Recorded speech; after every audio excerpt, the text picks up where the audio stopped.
One good thing about growing old is that you get your way. The new leaders of the tribe want to record my knowledge for future generations. They want me to write a memoir. Fine, I'll do it. But as the song goes, I'll do it my way. And I'm old enough that I will get my way. I know very little about the war, but it doesn't really matter. A lot of people died when the bombs went off, and it nearly destroyed the whole world. If you don't know what an atomic bomb is, then imagine the worst thing possible. Atomic bombs were worse than that. Like all of the original members of the tribe, I come from the vaults. Before the war, the government of the United States, which numbered in the thousands of villages, paid to have these huge holes dug in mountains. Huts of metal and stone built underground. There were many vaults. Some were close to cities and some far away. These vaults were to be used as safe places in case of atomic war. As you may guess, when the war came, your ancestors made it to a vault. Vault 13 to be specific. For several generations, our ancestors lived within the vault. As far as they knew, it was too dangerous to try and leave. They grew their own food, recycled their waste, read, worked, slept, and had families. I was born in the creche and was raised by the community, and a robot. It was a good life, but all things must come to an end. About 3 generations after the war, the water purification chip the vault relied on broke down. All the spare parts were missing or busted, and without the water chip, the vault was doomed. Something had to be done. The overseer gathered the healthy of us between a certain age and made us draw straws. Guess what? I drew the short one. Wouldn't be much of a story if I didn't, would it? I left the vault the next day. My first few days were harrowing, to say the least. I fought off some giant mutant rats that were far more interested in eating me than they should have been. My only clue was the location of another vault, Vault 15. I spent a couple of days stumbling through the desert before I came upon a small settlement called Shady Sands. I helped them, and they helped me. Understand that survival requires that you work together, even with people you may not trust. I earned the trust of 2 prominent citizens of Shady Sands, Tandy and her father, Aradesh. With their knowledge and the help of a man called Ian, I continued on my way to Vault 15, the ruins of Vault 15, to be more specific. Ravaged by the elements, scavengers, and time itself, Vault 15 was no help for my people. The control room that contained their water chip was buried under tons of fallen rock, and I had to move on. After a small problem with some raiders who would continue for years to plague not only myself, but the tribe, I found myself in Junktown. It was here that I learned the most important rule of all. Doing a good thing sometimes means being a very bad person. My memories of Junktown are tainted, and I feel no remorse for my actions in that place. It was there that I came across a dog who adopted me and was my faithful friend from there on. I miss dog meat to this very day. While Junktown was a city of traders and traitors, it did not have a water chip. I was not desperate yet, as there was still time for me to recover the chip and return to my home. But I needed to move on. Fortunately, they pointed me in the direction of the hub, the largest city in the Wasteland. The hub was larger than Junktown and Shady Sands combined. You could drop the vault in the center of it, and probably wouldn't notice. But the people of the hub had no life, and it was a desolate place just the same. It eased my mind, however, to hire some merchants to bring water to the vault. Looking back, it was a mistake to do so, but I was still innocent of the evils that lurked through the ruins of civilization. A small clue led me to the city of the ghouls, the place they called Necropolis. It was there that I encountered large mutants armed with heavy weapons. It is with deep sadness I write that Ian lost his life in the city of the dead. A mutant burned him to death with a flamethrower. The passage of time is no proof against the memory of burning flesh. His sacrifice was not in vain, however, as I did find the water chip buried beneath the city. It was with easier steps that I returned to Vault 13. While the Overseer was obviously happy to see me return alive, and with the necessary water chip, he was distraught at my description of the super mutants. As long as someone is creating hostile mutants at this rate, the Vault's safety is at stake. Find and destroy this lab as soon as you can. It is here that I realized the mistake I had made with the water merchants. I had pointed them and others in the direction of our home. Without the protection of anonymity, the vault could easily have been destroyed. The knowledge of the fate of Vault 15 did not help. The Overseer tasked me with a new mission: find and destroy the danger of the super mutants. Once again, I left the vault. This time, it was much easier. Looking back now, I realize it was also the first time I should have seen the true hearts of the other vault dwellers, and the Overseer in particular. I returned to the hub looking for clues. There, I discovered a shady underworld amongst the hustle and bustle of the large city. They thought they could manipulate me, but I proved them wrong and used the crooks instead. I did rescue a young man who belonged to the Brotherhood of Steel. A few troublemakers tried to stop me, but I had learned much about survival in the Wasteland since leaving the vault. It was in my best interest to leave town for a while, so I journeyed to this Brotherhood.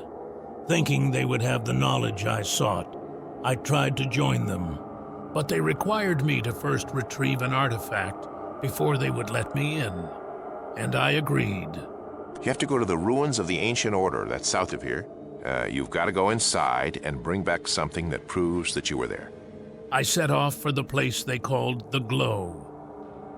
The horror of atomic war was never so obvious to me until then. The irradiated crater left me haggard and terribly ill from rad poisoning, but I powered on, finding the holodisk which a Brotherhood expedition had left behind so long ago. The Brotherhood was surprised to see me, and even more surprised to see that I had not only survived their quest, but succeeded. They gave me the information I required about the mutants and shared some of their technology with me, albeit a bit begrudgingly. Turns out the mutants had a connection to some so-called religious movement centered around the LA Boneyard. On my way to find the Boneyard, I took a detour and stopped by Necropolis to see the old friends who helped me find the water chip. Unfortunately, Necropolis was now truly the city of the dead. All the ghouls had been slaughtered, and large mutants roamed her streets. I found one survivor who told me that the mutants had attacked shortly after I had left. Before he died, the ghoul told me that the mutants were looking for pure-strained humans, and one in particular had caught their eye. His description of their target fit me perfectly. With a heavy heart and a cold burning on my soul, I continued on. The city of Los Angeles must have been the largest in the world before the war. The LA Boneyard stretched out forever, with the skeletons of buildings lying under the hot sun. Not even the wind entered this dead city. Here I found many enemies and a few friends. I killed when necessary and learned more about the nature of my true foes. And we are concerned with the children of the Cathedral. They claim to want peace like us, but anyone who disagrees with them just disappears. Their dark god is not what he seems, believe me. Deep under the ground, I found the evil that was behind the mutant army. Within a dark and forbidding vault, where the walls dripped with human flesh, and the screams of the dying echoed through the halls, I found many evil creatures. Walking amongst the misshapen ones, I killed a servant and took his robes. The deeper into the vault I went, the more gruesome the journey. I then found myself in the presence of the most hideous sight I had ever laid eyes upon. So what shall it be? Do you join the Unity? Or do you die here? Join. Die! Join. Die! You think you can destroy me? Destroy? Me?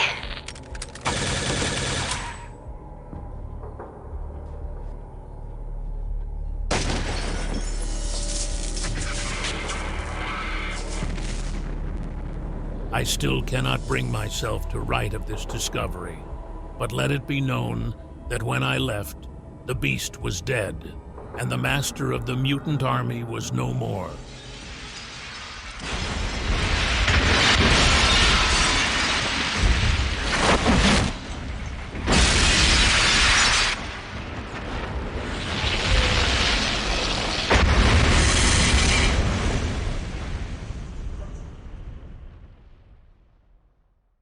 But my job was not yet finished.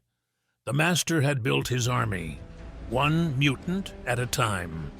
Humans, preferably with little radiation damage, were captured and sent to the vats. There they were dipped in something called FEV, which transformed them into large, grotesque mutants. I had to find these vats and put them out of commission, lest another take the Master's place and continue to build the mutant army. Fortunately, my friends at the Brotherhood had a few clues and helped me reach my goal. Infiltrating the Mariposa military base, I came across even more mutants. None could stand in my way. I had a mission, and I had a really big gun.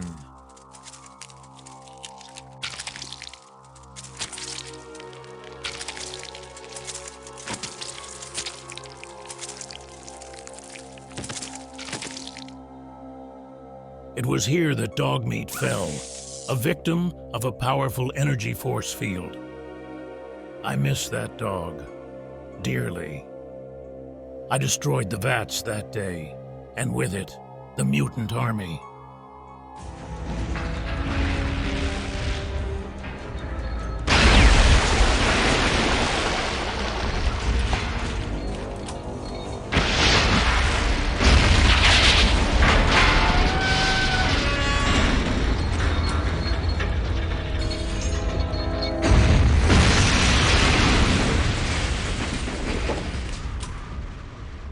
The last I heard, the remnants of the Master's mutant army splintered and disappeared into the desert. I was not treated to a hero's welcome when I returned to Vault 13. The Overseer met me outside the massive vault door and told me point blank that while my services to the vault will always be remembered, he could no longer trust me or what I had become. I've made a lot of tough decisions since I took this position, but none of them harder than this one. You saved us, but you'll kill us. I'm sorry. You're a hero, and you have to leave. What a bastard. And so, I left. The days and weeks that followed were hard. I had met few true friends outside the vault, and every single last one of them had all died following me. Now, my family had kicked me out and said that I could never return. I screamed. I cried. Slowly, I came to realize that the overseer may have been correct. I had changed. Life outside the vault was different, and now I too was different. But I have never forgiven him for doing what he did to me. I wandered the desert, but never moved far from the mountains that shielded the vault from the rest of the world. Perhaps I wanted to return and force my way in, or plead for them to take me back.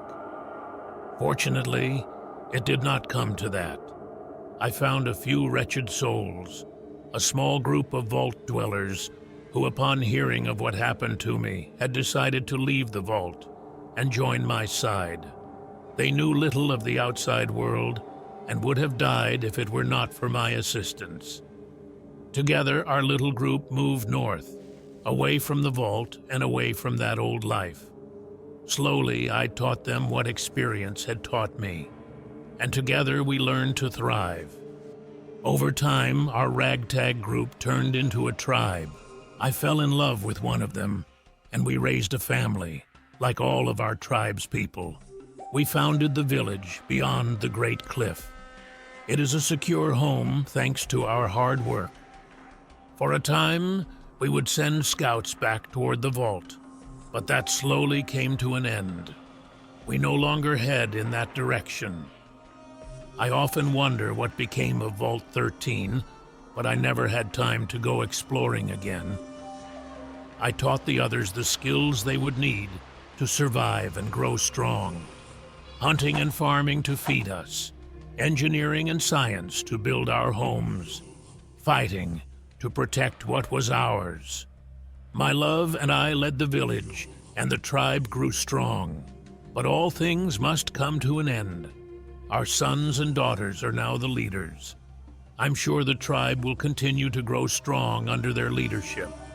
My love perished years ago, and not a day goes by that I do not think of her face. I see it every time I look at our children. This journal is our legacy to them, their children, and to the rest of the tribe. That's my story, and I'm sticking to it. Signed, The Wanderer.